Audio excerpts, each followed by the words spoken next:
বিভিন্ন সময়ে বা বিভিন্ন ক্ষেত্রে আমাদের এখানে আননোন নাম্বারে কতগুলো কল চলে আসে বা কোনো কারণে আপনাকে অনেক মানুষই ডিস্টার্ব করে। তো ভাই যে আজকের ভিডিওটিতে আমি আপনাদেরকে এমন একটা টিপস বা এমন একটা অ্যাপস এর সাথে পরিচয় করে দিব বা এমন একটা সাইটের সাথে পরিচয় করে দিব যেখানে আপনার যে কলগুলো আসবে সেই নাম্বারগুলো অটোমেটিক্যালি সেখানে দেখাবে যে কার আইডি কোথায়, বা ফেসবুক আইডি, হোয়াটসঅ্যাপ আইডি সবগুলো কিন্তু ওখানে শো করবে। তো হ্যালো প্রিয় দর্শক, আসসালামু আলাইকুম। আশা করছি প্রত্যেকেই অনেক অনেক ভালো আছেন। দেন আজকে এই ভিডিওটিতে যে অ্যাপস এর সম্পর্কে কথা বলবো বা যে সাইটের সম্পর্কে কথা বলবো, সেই সাইটটা অনেকেই হয়তো বা দেখে ফেলেছেন বা অনেকেই হয়তো এই সাইটের বিষয়ে আপনারা অনেক জানেন। তো ভাই যে আজকে যারা নতুন রয়েছেন, মানে যারা ওল্ড ইউজার না, মানে যারা নিউ ইউজার, তারা কাইন্ডলি কষ্ট করে এই ভিডিওটাকে দেখতে পারেন। আর যারা জানেন অলরেডি, তারা কাইন্ডলি কষ্ট করে আমাদের এই ভিডিওর কমেন্ট বক্সে জানিয়ে দিবেন যে আপনি কতদিন আগে সেই ট্রিক্সটা শিখেছিলেন। তো ভাই যে আমরা কি করবো, চলে যাবো আমাদের মোবাইল স্ক্রিনে। তো মোবাইল স্ক্রিনে যাওয়ার আগে একটা কথা বলে রাখি, আপনি যদি আমাদের চ্যানেলে নতুন দর্শক হয়ে থাকেন তাহলে কাইন্ডলি কষ্ট করে সাবস্ক্রাইব করে আমাদের এই ছোট্ট ফ্যামিলিতে আপনি জয়েন হন, ঠিক আছে?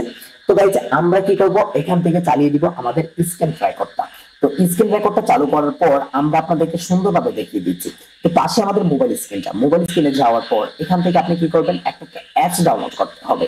তো অ্যাপসটা ডাউনলোড করার জন্য এখান থেকে কি করবেন, আইকন নামে সার্চ করে দিবেন, যে আইকন আইকন নামে সার্চ করে দিলে আপনি কিন্তু এরকম একটা অ্যাপস দেখতে পারবেন। এই যে অ্যাপসটা দেখতে পাচ্ছেন এখান থেকে, এই যে অ্যাপসটা বাংলাদেশি লোগো দেওয়া বা হচ্ছে আইকন কলার আইডি এবং হচ্ছে স্প্যাম বাউট, এইটা আপনাকে কি করতে হবে, ইনস্টল করতে হবে। তবে ইনস্টল করে নিই, ইনস্টল করার আগে আর কিছু কথা বলি। আপনাকে এখানে তিনটি স্টেপের মাধ্যমে আপনি কি করতে পারবেন, এটাকে লগ ইন করতে পারবেন। ফার্স্ট অফ অল ফেসবুকের মাধ্যমে, দ্বিতীয়ত নাম্বারের মাধ্যমে, তৃতীয়ত জিমেলের মাধ্যমে। তো এই তিনটা মাধ্যমে কি কি কাজ করে বা কিভাবে কাজ করে সে বিষয়টা আমি একটু বলে দিই। ফেসবুকে ফেসবুকে যদি আপনি লগ ইন করেন তাহলে আপনার সাথে বা আপনার ফ্রেন্ড লিস্টে যারা রয়েছে তাদের সাথে কানেক্টিভিটি আপনার থাকে। কিন্তু তাদের থেকেও যদি আপনার ওদের সাথে কানেক্টেড, ওদের আরো কানেক্টেড যারা বা ওদের সাথে কানেক্টেড যারা রয়েছে তাদের অ্যাকাউন্টে কিন্তু মানে যে সার্ভার কপি করে কিন্তু ওদের যে কন্ট্যাক্ট নাম্বার গুলা সেগুলো কিন্তু ওখানে নিয়ে যায়।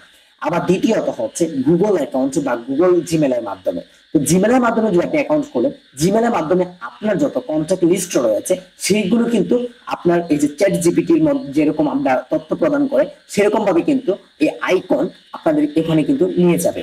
তো ওখানে নিয়ে যে একটা ডাটা সেভ করে রাখবে। এবং আপনি যদি নাম্বার দিয়ে করেন, আপনার নাম্বারে যতগুলো সেভ নাম্বার আছে ততগুলো পারমিশন কিন্তু ও নিয়ে নিবে বা অ্যাক্সেস নিয়ে নিবে। তারপরে আপনার আননোন নাম্বার গুলোতে কল আসলে ওখান থেকে অটোমেটিক্যালি কিন্তু নাম চলে আসবে। কি করে, মানে আপনার তথ্য, আমার তথ্য, মানে সবার তথ্য কিন্তু একসাথে একটা প্রোটেক্ট করতেছে। তখন নাম্বারের সাথে যখন ম্যাচ হয়ে যায়, আপনি যে নামে সেভ করে রেখেছেন সেই নামটা কিন্তু আমার সামনে প্রদর্শন করে। তো চলুন মোবাইল স্ক্রিনে চলে যাওয়া যাক। এখান থেকে ইনস্টল হওয়া কমপ্লিট হয়ে গেলে ওপেন বাটনে ক্লিক করে দিবেন। ক্লিক করে দিলে এখান থেকে দেখতে পাবেন দুইটা অপশন থাকবে। আপনাদের এখান থেকে কি করবেন, এটাকে একটু সময় দিবেন। অ্যাক্সেস বাটনে ক্লিক করে অ্যালাউ বাটন করে দিবেন। প্লাস হচ্ছে এখান থেকে আইকনটাকে ডিফল্ট করে দিবেন।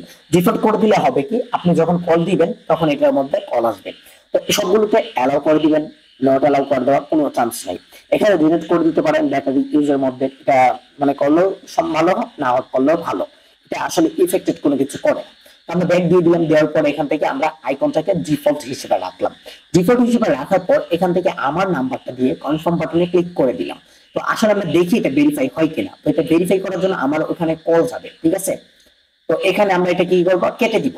এটা এখানে ভেরিফাই করার দরকার নাই, আমরা আমরা জিমেল দিয়ে ভেরিফিকেশন করি। তো আমরা এখান থেকে গুগলের মাধ্যমে কোড পাঠাবো। তো গুগলের মাধ্যমে কোড পাঠালে গুগল থেকে এখানে সবগুলো জিমেল শো করবে। আপনি যে কোনো একটা জিমেল এখান থেকে সিলেক্ট করে দিবেন। সিলেক্ট করে দিলে এখান থেকে একটা ভেরিফিকেশন যাবে। আপনি এখান থেকে নামটা সিলেক্ট করে দিবেন এবং হচ্ছে আপনার এখান থেকে ফোন নাম্বারটা দিয়ে দিবে। তো এখান থেকে আপনি এটাকে ক্লিক করার পর আপনি দেখতে পারবেন who never uploaded your contact number. এখন আপনার যে কন্ট্যাক্ট নাম্বার গুলো রয়েছে সেই নাম্বার গুলো কিন্তু এখানে শো করবে। আর যারা যারা এখানে আপনার এই যে আইকন অ্যাপসটা ইউজ করবে তাদের কিন্তু ছবিগুলো বা প্রোফাইল যেটা দিয়েছে সেটা কিন্তু এখানে শো করবে। তার মানে বোঝা গেল যে আমি যদি আপনাকে একটা নাম্বার দেখাই, ধরেন আমার একটা আননোন নাম্বার থেকে কল আসছে, তো সেই কলটা কে দিয়েছে বা কোথা থেকে, তার আইডিটা কি সেটা আমি দেখবো, ঠিক আছে? এখন আমি এখান থেকে আমি একটা যে কোনো একটা নাম্বার নিয়ে নিচ্ছি। এখান থেকে আমার একটা ফোন আসছিল, এখান থেকে আমি একটা নাম্বার নিয়ে নিচ্ছি। এই যে 93 নাম্বারটা আমি কিন্তু এখান থেকে কপি করে নিলাম, ঠিক আছে? আমি এখান থেকে একটু কপি করে নিচ্ছি। তো এখান থেকে কপি করে নিয়ে আমি একটু দেখবো যে এটা কি আদৌ কি, মানে ওটা কি রিয়েলিস্টিক নাকি। তো আমি এখান থেকে কনসেপ্ট বাটনে ক্লিক করে দিলাম, ক্লিক করে দিলে এখান থেকে পেস্ট করে দিব, পেস্ট করে দিয়ে সার্চ বারে ক্লিক করে দিব। এখন এটা দেখি আমাকে সঠিক তথ্য কি দিতে পারে কিনা বা একটু ক্লু দিতে পারে কিনা। তো এখান থেকে দেখেন আমরা আইডেন্টি ভেরিফিকেশন হচ্ছে, আমাদের এখান থেকে একটা অ্যাড দিচ্ছে। তো অ্যাডটাকে আপনারা কি করবেন, স্কিপ করে দিবেন। স্কিপ করে দিলে আপনারা কিন্তু আপনাদের কাঙ্ক্ষিত ফলাফল দেখতে পারবেন। ঠিক আছে, তো গাইজ আমি এখানে দেখিয়ে দিচ্ছি, এই যে স্কিপ করে দিলাম। স্কিপ করে দেওয়ার পর আমি এখান থেকে স্কিপ করতে পারি নাই, হয়তো বা একটু লেগে অন্য কেটে গেছে। তো আচ্ছা যাই হোক, এটি স্কিপ করে দিচ্ছি। স্কিপ করে দেওয়ার পর আমরা একটু দেখবো যে আইডেন্টি ভেরিফিকেশন করতে পারি কিনা। এই যে দেখেন এখান থেকে বাদল ভাই ইমো, এখান থেকে বাদল ভাই নামে এটা কিন্তু সেভ করা হয়েছে, মানে এটা বাদল ভাই নামে সেভ করেছিল। তো আমি যদি চাই এখান থেকে হোয়াটসঅ্যাপ আইকনটা আমাদের ক্লিক করবো, তাহলে কিন্তু ওনার হোয়াটসঅ্যাপ নাম্বারটা এখানে শো করবে। বা আমার যেহেতু হোয়াটসঅ্যাপ খোলা নাই, তার জন্য আমাদের হোয়াটসঅ্যাপটা দেখাচ্ছে না এখানে। ঠিক আছে, তো আমি যদি এখান থেকে বিজনেসও যাই, এখান থেকে দেখি আমাদের হোয়াটসঅ্যাপটা দেখাই কিনা। তো এখান থেকে দেখেন আমাদের হোয়াটসঅ্যাপে হয়তো একটু প্রবলেম রয়েছে, বা হোয়াটসঅ্যাপ আমার অ্যাকাউন্ট নেই এখানে সেভ করা।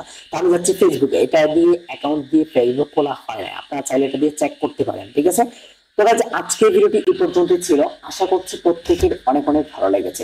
দেন আজকের ভিডিওটিতে এই যে অ্যাপসটা রিভিউ করলাম, সেই অ্যাপস সম্পর্কে যদি আপনি পূর্ববর্তীতে জ্ঞান অভিজ্ঞতা থেকে থাকে, তাহলে কাইন্ডলি পোস্ট করে আমাদের এই কমেন্ট বক্সে জানিয়ে দিবেন আপনি কত বছর আগে এটা নিয়েছেন নলেজে। আমি এটা 4-5 বছর মতো হয়ে যাবে এটা আমি ইউজ করতেছি বা এটা ব্যবহার করতেছি।